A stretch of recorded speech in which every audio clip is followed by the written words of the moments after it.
어, 거짓말을 아주 잘하는 소년이 있었습니다.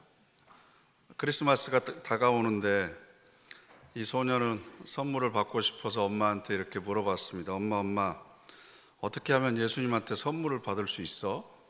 그랬더니 워낙 거짓말을 잘하는 아들이어서 엄마가 아들한테 이렇게 대답을 합니다.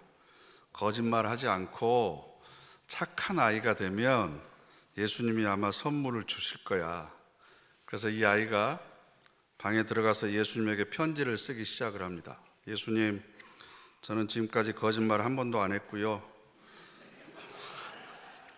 착한 일만 하는 아이예요. 그러니까 이번 성탄절에 꼭 선물을 이렇게 쓰다 보니까 자기도 마음에 찔리는 것이 있는 거죠. 그동안 너무나 거짓말을 많이 했기 때문에 예수님한테 이렇게 편지를 써서는 안 된다라는 생각을 한 겁니다. 그런데 아무리 생각을 해도 자기가 그동안 착한 일을 한 것은 생각나지 않고 예수님께 혼날 일만 한 것 같아서 편지를 다시 쓰기 시작을 합니다. 예수님, 저는 지금까지 착한 일을 한 건 별로 없지만 앞으로는 절대 거짓말 하지 않고 착한 일만 할 거예요. 그러니 예수님, 이번은 성탄절에 이렇게 또 편지를 써내려가다 보니까 그것도 도저히 자신이 없는 거죠. 앞으로 거짓말 안 할 자신도 없고 착한 일만 하면서 살아갈 자신도 없어서 결국 편지 쓰는 일을 포기했습니다. 그런데 선물을 받고 싶은 생각은 포기할 수 없는 거죠. 그래서 한참 실망한 얼굴로 앉아 있다가 무슨 생각이 났는지 갑자기 마을에 있는 성당으로 뛰어갔습니다. 그 성당 앞을 지나가다 보면 그 성당 앞에 서 있는 성모 마리아상이 생각이 났습니다. 그래서 그 성모 마리아상을 집으로 가지고 왔습니다. 그리고 다시 편지를 씁니다. 예수, 네 엄마는 내가 인질로 잡고 있다. 엄마를 살리고 싶으면 선물을 보내라. 따라하지 마세요. 이 근처 동네 성당에 성모 마리아상 없어지면 이제 우리 교인들이 한 걸로 다 아니까 따라하시면 안 됩니다. 여러분들 선물 받으셨어요? 쉽게 대답을 하지 못하는 이유가 어쩌면 여러분들이 거짓말 많이 하고 착하게 살지 않아서 있을 수도 있습니다. 우리 모두가 선물을 받았습니다. 가장 큰 선물이 바로 예수 그리스도이십니다. 그래서 로마서 8장 32절 말씀을 보면 사도 바울이 자기 아들을 아끼지 아니하시고 우리 모든 사람을 위하여 내주신 이가, 여기서 내주셨다라고 하는 표현이 바로 선물로 우리에게 주셨다라는 의미를 가지고 있습니다. 그러면 왜 하나님께서 예수 그리스도를 우리에게 선물로 주셨을까? 그 이유를 아세요? 부모가 자녀에게 선물을 줄 때 아무런 이유 없이 그냥 줍니까? 뭔가 의도가 그 속에는 분명히 담겨져 있습니다. 그래서 로마서 8장 29절을 보면 우리 다 같이 함께 읽어보실까요? 하나님이 미리 아신 자들을 또한 그 아들의 형상을 본받게 하기 위하여 미리 정하셨으니 이는 그로 많은 형제 중에서 맏아들이 되게 하려 하심이니라. 아멘. 두 가지의 목적이 있는데요. 첫 번째 목적은 그 아들의 형상을 본받게 하기 위해서, 즉 미리 아신 자들인 저와 여러분이 예수 그리스도의 형상을 닮은 사람으로 변화되기 위해서, 이렇게 살아야 되는구나, 삶에 대해서 이런 태도를 가져야 되는구나, 우리가 고난을 만났을 때, 불쌍하고 가난한 사람들, 어려운 사람들을 만났을 때 우리가 이런 태도로 살아가야 되는구나, 또 이런 성품을 가진 사람이 돼야 되는구나, 그것을 우리들에게 가르쳐 주시기 위해서 예수 그리스도가 이 땅에 오셨습니다. 그리고 두 번째 중요한 목적은 우리가 그렇게 예수 그리스도의 형상을 닮아감으로 인해서 그분을 맏형으로 그 많은 형제 중에서 맏아들이 되게 하려 하심이라.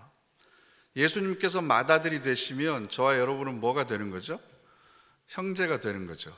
동생들이 되는 거죠. 그래서 우리 모두가 하나님의 가족이 되게 하시려고 하나님을 아버지로 모시는 한 가족으로 만들기 위해서 예수 그리스도를 이 땅에 보내주셨습니다. 그렇게 우리가 귀중한 선물을 받은 사람은 그것으로 만족하는 것이 아니라 내가 받은 선물을 주변에 있는 사람들과 나누는 삶을 살아야 되는 거죠. 아버지가 외출해서 돌아오시면서 선물 꾸러미를 가져오시면 그것을 장남에게 주잖아요. 제가 장남이었거든요. 그러면 그것을 공평하게 분배해야 될 책임이 장남에게 있는 겁니다. 아빠가 나한테 줬어. 그래서 동생들에게 나누지 않고 저 혼자 먹는다면 그 다음부터는 선물을 사다 주시겠습니까? 사다 주시지 않죠. 그러니까 그 귀한 선물을 우리가 다른 사람에게 나누는 역할들을 해야 됩니다. 선물을 받는 것에 관심을 갖는 것은 어렸을 때 우리의 동심이지만 이제 성장하면 성탄절이 되었을 때 그 귀한 선물을 받은 우리가 어떻게 하면 주변에 있는 사람들과 더 많이 나눌 수 있을지를 고민하는 것, 이게 바로 우리의 믿음이 성숙해지는 증거가 아닌가라고 생각을 합니다. 그래서 오늘 우리가 읽은 누가복음 2장 8절 말씀은 하나님의 가장 귀한 선물인 예수 그리스도의 탄생에 관한 이야기입니다. 그런데 예수 그리스도, 하나님의 독생자 아들, 그리고 이 세상을 구원할 메시아, 이분의 탄생에 관한 이야기가 사실은 너무나 초라하게 그려져 있습니다. 하다못해 우리의 역사를 거슬러 올라가더라도 위대한 왕들은 평범하게 태어나질 않았습니다. 하다못해 알에서라도 태어났습니다. 그런데 예수님이 태어나신 과정을 보면 포대기, 강보에 쌓여서 구유에 누워 있습니다. 굉장히 의외입니다. 갓난아기처럼 포대기에 쌓여 있습니다. 더더군다나 그의 어머니 마리아와 아버지 요셉은 해산할 방이 없어서 헤매다가 말이 살고 있는 마구간 구유에 자기의 아들을 눕혔습니다. 그 더러운 말 먹이통, 말 밥통이죠. 그 구유에 아이를 눕힌 겁니다. 그런데 이런 상황을 두고 12절 누가복음 뭐라고 말하냐 그러면 너희가 가서 강보에 쌓여 구유에 누워있는 아기를 보리니 이것이 너희에게 표적이니라 하더니, 여기서 표적, 세메이온이라고 하는 단어는 하나님의 뜻을 드러내는 특별한 징조, 사인을 이야기를 합니다. 포대기에 쌓여서 더러운 말 밥통에 누워있는 이 아이가 이 세상을 구원하시기 위한 하나님의 뜻을 드러내기 위한 표적이다. 이게 좀 어울린다라고 생각을 하십니까? 뭔가 좀 남달라야 되잖아요. 하나님의 아들이면, 세상을 구원할 메시아면 우리 같은 사람보다는 더 뭔가 좀 좋은 조건과 환경에서 태어나야 되지 않습니까? 그런데 평범한 아이보다도 더 못한 곳에서 태어났습니다. 굉장히 무기력한 아기의 모습입니다. 가장 힘없는 아기로 오신 메시아가 이 세상의 모든 악을 물리치고 더군다나 죽음과 사망의 권세를 이기고 이 세상을 구원할 구세주가 되신다라고 하는 사실은 상식적으로 받아들이기도 어려운 얘기입니다. 다른 갓난 아기처럼 포대기에 쌓여 있고 방도 아닌 마구간이고 요람이 아니라 말 먹이통에 누워있는 그 모습을 한번 상상을 해보십시오. 누가 이런 포대기에 쌓여서 말밥통에 있는 아기가 온 인류의 소망이라고 고백할 수 있겠습니까? 그런데 이 아기 예수의 탄생을 처음 목격한 사람들도 목자들입니다. 목자들. 우리가 생각하면 양을 치는 목자는 전원에서 살고 있기 때문에 굉장히 낭만적인 모습을 상상을 하는데, 목자는 굉장히 천대받는 직업이었습니다. 왜냐하면 제일 먼저 율법을 어길 수밖에 없는, 율법 중에서 가장 중요한 것이 안식일법이잖아요. 근데 양을 치다 보면 목초지를 따라서 몇 달 동안 이동을 해야 되기 때문에 이 사람들은 안식일에 회당에 가서 예배를 드릴 수 있는 상황이나 처지가 안 되었습니다. 목자가 된다고 하는 것은 내가 죄인이 되는 겁니다. 사회적인 천민입니다. 세리와 창기처럼 죄인으로 분류됐던 사람들이 바로 목자들입니다. 그런 직업을 가지고 있는 사람이 말밥통에 누워있는 강보에 쌓인 아이를 보면서 무슨 구원의 희망을 볼 수 있었겠습니까? 그런데 그 장면에 천사들이 나타나서 10절 말씀을 보시면 천사가 이르되 무서워하지 말라. 보라, 내가 온 백성에게 미칠 큰 기쁨의 좋은 소식을 너희에게 전하노라. 더러운 마국간, 말밥통, 그리고 목자들이 증인인 이 상황이 바로 세상을 구원할 새로운 생명의 시작이었다라는 겁니다. 목자들이 주님의 탄생의 첫 증인이 된 것도 바로 이 때문입니다. 목자들은 자기가 말구유보다 마국간보다 더 못한 곳에서 매일을 지내는 사람들입니다. 들판에서 지팡이를 의지하며 이슬을 피해서 쪼그리면서 잘 수밖에 없는 사람들입니다. 그 사람들이 바라볼 때는 환경을 바라보지는 않습니다. 왜냐하면 마국간은 자기들보다 더 좋은 환경이기 때문에 그렇습니다. 어디에서 태어났느냐, 누구의 후손이냐, 이게 중요한 것이 아니라 그 말구유에 누워있는 예수 그리스도의 생명력이 충만한 눈동자와 세상의 모든 어둠을 물리쳐 버릴 것 같은 미소를 그들은 보았습니다. 그 어린 아기에서 꿈틀거리는 생명력을 목자들은 보았습니다. 그 생명 자체를 소중하게 여길 줄 알았습니다. 그런데 세상을 살면서 많이 오염된 저와 여러분들은 사람들을 볼 때 어디에서 태어났는지를 봅니다. 그 지역을 먼저 생각합니다. 그리고 그 부모가 누구인지를 먼저 따집니다. 저희 애들 둘은 차병원에서 태어났습니다. 서울 출생입니다. 우리는 그것을 중요하게 생각합니다. 뼈대 있는 가문에 가진 것이 많고, 그래서 요즘 아이들이 육각형의 인간형을 추구한답니다. MZ세대들이 다 태어날 때부터 가지고 있는 것들입니다. 집안과 그 사람의 성격과 지능지수와 이 모든 것들을 우리는 다 가지고 있는 사람들을 부러워합니다. 그런데 들판에서 사람들에게 버림받아서 죄인이라고 손가락질 당하고, 그래서 항상 별빛과 달빛을 의지해서 살아갈 수밖에 없는 목자들의 눈에는 마국간 말구유에 있는 아기 예수의 생명이 더 소중하게 보였던 겁니다. 그래서 14절에 지극히 높은 곳에서는 하나님께 영광이요 땅에서는 하나님이 기뻐하신 사람들 중에 평화로다. 저는 이 말씀을 준비하면서 어쩌면 새로운 생명이 이 땅에 태어날 때마다 천군 천사들이 이런 찬양을 하늘에서 부르고 있는 것은 아닐까라는 생각이 갑자기 드는 거예요. 그런데 내가 목자의 시각을 가지고 있지 않아서 생명의 경이로움에 감동할 줄 모르고 여전히 환경과 조건만을 바라보는 오염된 눈으로, 오염된 귀로 바라보고 있기 때문에 하나님께는 영광이요 땅에서는 하나님이 기뻐하시는 사람들 중에 평화로다라고 하는 이 새로운 생명에 대한 찬가를 우리가 여전히 듣지 못하고 살아가는 것이 아닌가.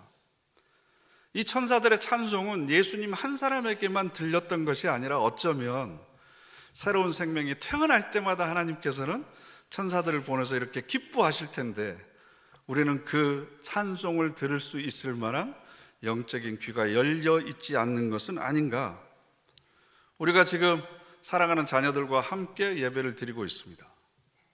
부모인 우리가 우리 자녀들을 가장 사랑한다고 그럽니다. 그런데 여러분들은 우리 자녀들에게서 무엇을 보고 있습니까? 성적표를 보고 있는 것 아닙니까? 재능을 보고 있는 것, 가능성을 보고 있는 것 아닙니까?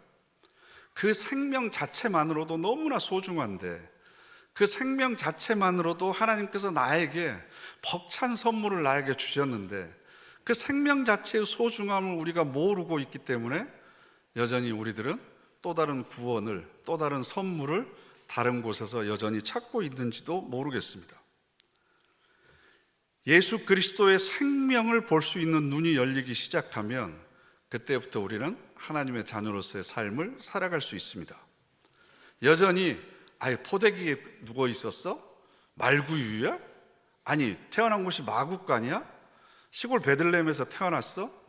이런 세상적인 기준으로 모든 것을 바라보고 판단하는 한 우리는 여전히 천사들의 찬양을 들을 수 없을지 모릅니다. 아니, 어쩌면 마구간의 포대기에 쌓여서 누워있는 아기 예수는 바로 저와 여러분일지도 모릅니다. 평범한 삶의 포대기에 우리의 삶이 쌓여 있습니다.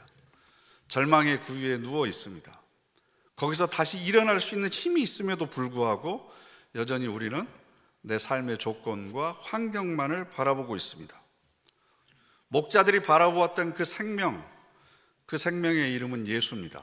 세상을 구원할 자라고 하는 뜻을 가지고 있습니다. 이번 성탄은 2000년 전에 베들레헴에서 태어나신 예수 그리스도의 탄생을 기념하는 시간이 아니라 바로 우리 모두의 성탄이 되어야 됩니다.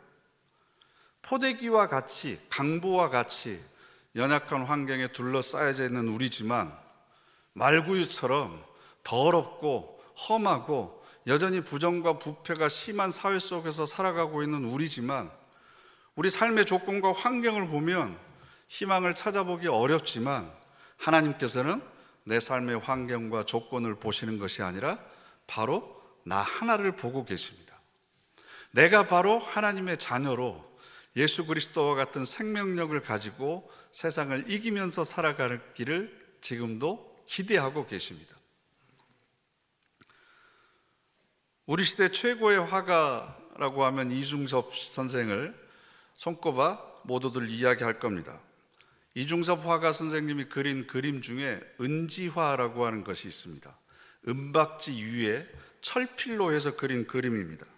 그 은박지 위에 소년과 물고기, 그리고 바닷가에서 기어다니는 개와 그리고 바다를 은박지에다 그렸는데요. 그 그림 하나가 지금 얼마가 될 것 같습니까? 그런데 이 은박지는 평범한 은박지가 아닙니다. 땅바닥 또는 쓰레기 더미 위에 버려져 있는 구겨진 담뱃갑 안에서 그 은박지를 뜯어냈습니다. 그리고 거기에다가 철필로 꼭꼭 눌러서 자신의 영혼을 담아서 그림을 그린 거죠. 이 이중섭 씨가 너무나 배가 고프고 가난했기 때문에 그림을 그릴 수 있는 도화지나 캔버스를 살 수 있는 경제적인 형편이 안 됐습니다. 그래서 미군 부대 쓰레기장에서 양담배 은박지를 찾아내서 거기에 자신의 생명과 영혼을 담아서 그림을 그렸습니다. 마흔을 끝으로 세상을 떠났지만 그가 그렸던 그 그림은 지금도 많은 사람들에게 영적인 감동을 주고 있습니다. 더러운 은박지지만 쓰레기처럼 버려져 있지만 그것의 가치를 아는 사람에게 붙들리면, 그리고 거기에 그 사람의 생명과 혼이 담겨지면 많은 사람을 감동시키는 새로운 작품으로 다시 태어나게 되는 겁니다. 내 삶의 형편이 더러운 마구간에 포대기에 쌓여져 있는 생명처럼 세상적인 관점이나 시각에서 보면 인정받을 수 없는 그런 평범한 삶을 살아가고 있다고 하더라도 하나님께서 우리들의 삶의 생명에 혼을 불어넣어 주시고 하나님께서 우리들의 삶을 능력의 오른손으로 붙들어 주시면 우리는 그 어느 누구도 흉내낼 수 없는 하나님의 작품으로서 아름다운 삶을 살아갈 수가 있습니다. 그래서 성탄은 단지 예수님의 생일을 기념하면서 그냥 우리끼리 선물을 주고받는 그런 공휴일이 아니라 내가 하나님의 작품으로서의 가치를 깨닫고 하나님께서 나에게 주신 그 그리스도의 생명의 의미를 깨닫고 다시 하나님의 자녀로 태어나는 날입니다. 이런 나의 다시 태어남이 없다면, 내 안에 계신 아기 예수의 생명력을 발휘할 수 없다면 여전히 성탄은 기념일로만, 그리고 공휴일로만 우리에게 의미를 남겨줄 겁니다. 포대기에 쌓여 있는 생명이 하나님 나라의 표적이다, 세상을 구원할 표적이다. 그 의미가 과연 무엇일까? 평범함 속에 하나님의 놀라우신 손길이 감춰져 있다는 겁니다. 그래서 예수님께서는 공중에 나는 새들을 통해서 하나님 나라를 우리에게 보여주셨습니다. 들판에 흔하게 피어있는 백합화를 통해서 하나님 나라의 비밀을 우리에게 알려줬습니다. 지극히 일상적이고 평범한 것이 가장 위대한 기적을 담고 있고 가장 위대한 진실을 품고 있습니다. 아침에 우리가 눈을 뜨는 것이 얼마나 기적 같습니까? 얼마나 경이로운 일입니까? 학교에 가는 아이의 뒷모습을 보는 것, 정말 가슴 뭉클한 일입니다. 아침 식사를 준비하는 아내의 바쁜 손길을 보는 것, 또 길가 담벼락 콘크리트 틈을 비집고 올라오는 잡초들을 보는 것, 이 평범한 모든 것들이 바로 하나님께서 우리에게 주시는 표적들입니다. 서로의 소중함을 아는 것, 그것은 내 삶의 소중함을 아는 것에서부터 시작됩니다. 그래서 아기 예수는 2000년 전 베들레헴 저 멀리 떨어진 곳에서 태어난 사람의 이야기가 아니라 바로 이 자리에 내 삶에서 재현되어야 될 복음입니다. 그래서 기쁜 소식입니다. 그래서 내가 다시 예수 그리스도의 그 생명을 힘입어서 하나님의 자녀로서 새로운 삶을 살기 시작하면 아마 하나님께서는 천군 천사들을 보내서 하늘에는 영광이요 땅에는 기뻐하심을 입은 자들에게 평화로다라는 찬양을 모든 세상에 들려주실 겁니다. 그래서 요한복음 14장 12절 말씀을 보면 내가 진실로 진실로 너에게 이르노니 나를 믿는 자는 내가 하는 일을 그도 할 것이요 또한 그보다 큰 일도 할 것이다. 예수님보다 큰 일을 우리가 할 수 있습니다. 왜냐하면 내 안에 예수 그리스도가 계시기 때문입니다. 그 예수 그리스도가 내 안에서 다시 태어나는 것, 내 마음의 구유 안에서, 내 마음의 마구간 안에서 다시 태어나는 것, 이게 바로 성탄의 의미입니다. 그래서 이 성탄의 기쁨을 가장 먼저 내가 온 마음과 온 존재로 받아들이는 그런 은총이 함께 하시기를 간절히 바랍니다. 기도하겠습니다. 우리 다 같이 합심해서 결단의 기도 드리겠습니다. 하나님, 우리들의 삶은 지저분한 마구간 같고 평범한 포대기에 둘러싸여 있습니다.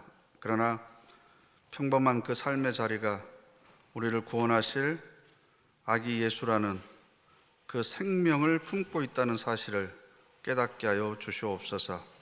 그래야 내 안에 예수 그리스도가 다시 태어나게 하시고 그 생명을 힘입어 하나님의 자녀로 세상을 살아가는 우리 모두가 되게 하여 주시옵소서. 우리 다 합심해서 결단의 기도 드리겠습니다.